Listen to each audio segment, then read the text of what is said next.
So here's how to become a tutor online. So to make it simpler, let's just say you want to become an English tutor. That doesn't matter what you want to teach. Okay, so don't worry if you want to teach guitar, math, or anything. My method will work no matter what you want to teach. So as a tutor, what's the first step to start your business? You might want to start by learning how to teach or building exercises or stuff like that.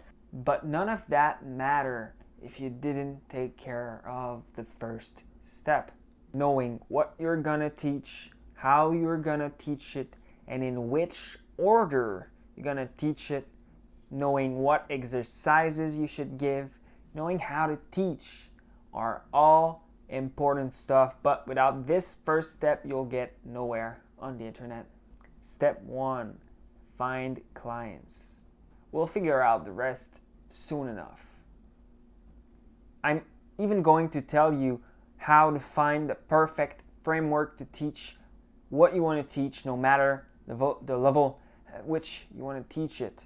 And by framework, I mean what to teach, how to teach it, and in which order. Same thing for the exercises. I can tell you how you can find an infinite number of exercises and tests and quiz for your students. But without students, none of that matters. So from now on, start seeing yourself as a business that you want to market. Because as an online tutor, that's exactly what you are, a business.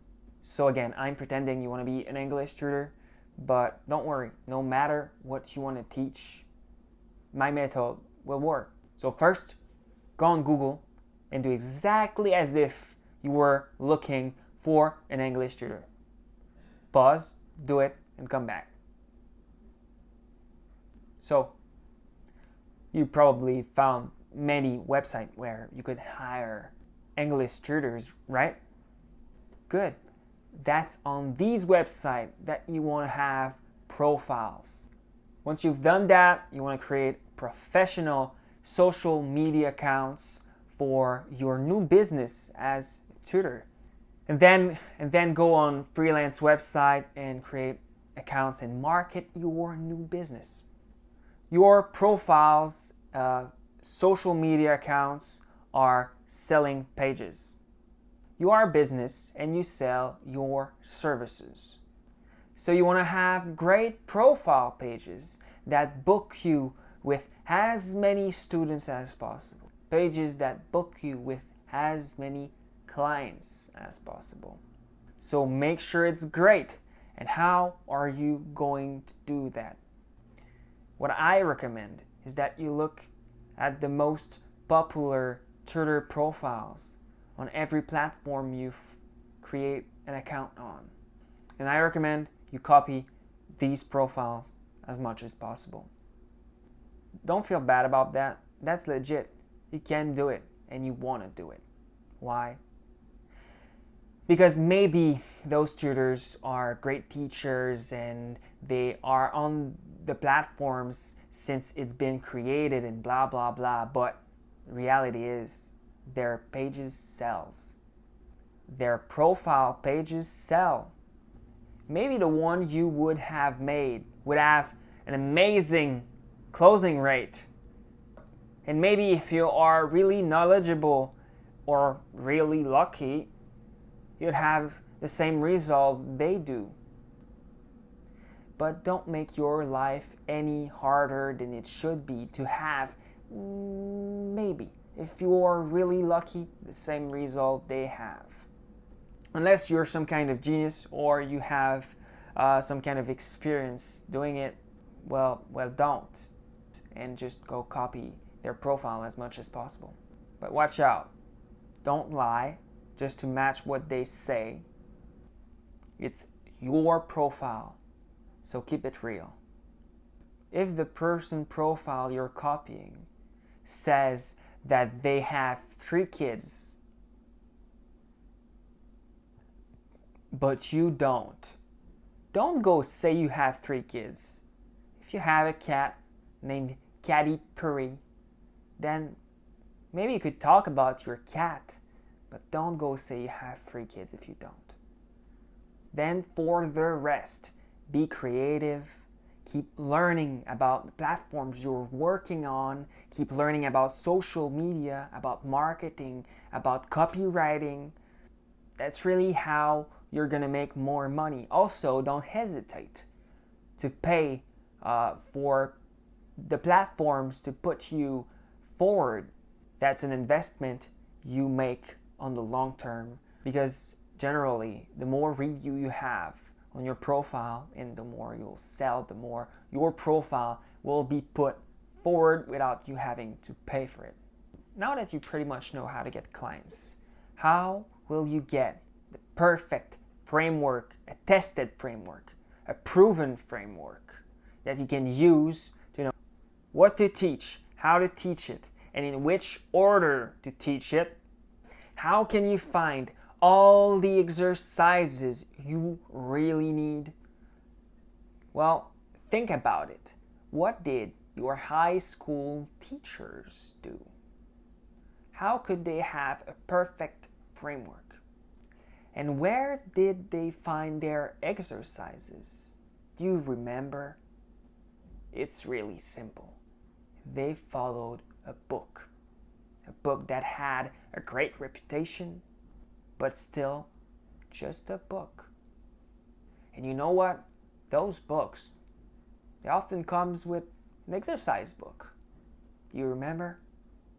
So you just go find the best book for what you want to teach and get the exercises book too. You get them for every level you want to teach at, and you're ready to go. I know it almost sounds too simple, but it really is. If you want to be an English tutor, I've made my researches and I've found 3 book collections that are amazing to teach English. You'd want to choose one or the other depending on what you are looking for. Links are in the description if you want to take a look. Now, the first time you see your student. The first meeting, the first class. So let's talk about it. What do you want to do for the first class? Can you possibly prepare for that first class? Well, you'll talk to your student before the first class, right? In any cases, you'll ask them questions about their goals, what they want, their level, right? Well, just get some questions ready so you can kind of guess their level. Then schedule the first class. Between now and the first class, you just take what you know about the student and build a test to assess their strength and weaknesses and their overall level. So you should have all the exercises you need by now. Good. You take them and build a test with them. That's it. You want to include questions that are going to be really easy to answer for the student you are building it for, and go all the way to including questions that you don't think the student can answer. Then when the first class comes, you just give the test. I recommend you don't give the results when it's done. I recommend you keep it for yourself, but keep the results, keep the questions, keep the answers, and then in a couple of months, when the student has become way better, you give the test back like a second time. Then when it's done, you can give both scores and the student can see how much they have improved, and everyone's happy, and great results, great review, guarantee. Obviously, it can be different if you work with pronunciation or anything, but you get the point. What you can also do is give it as an homework Like the first class is basically you giving the test and answering questions, and then boom, that's pretty much it. Then he sends you back the test by email. Then you know where to start, and then you just teach. You just help them learn. I think you might want to do that because while they are working on the test, you aren't. So they can feel like they're wasting their money. So with that, you should have everything you really need to get started and become a tutor. Like, you might not even need to learn anything else. But if you feel like you do, know that I've put a couple of courses that can help you become a tutor and improve as a tutor. Or if you just want to have as many students as possible, I've also put links to courses that can help you with that. I've also linked you a couple of books that I think might be of some help to you. I recommend you check those out. It's your new business, so the more you know and the more you invest, the more money you'll get. And the last thing you gotta know is that on this channel we talk about alternative learning. We review online courses related to entrepreneurship, business, making money online in general, improving. So if you want to learn more about that, go subscribe and go see our channel. With that being said, keep learning and growing every day, and I'll see you next week.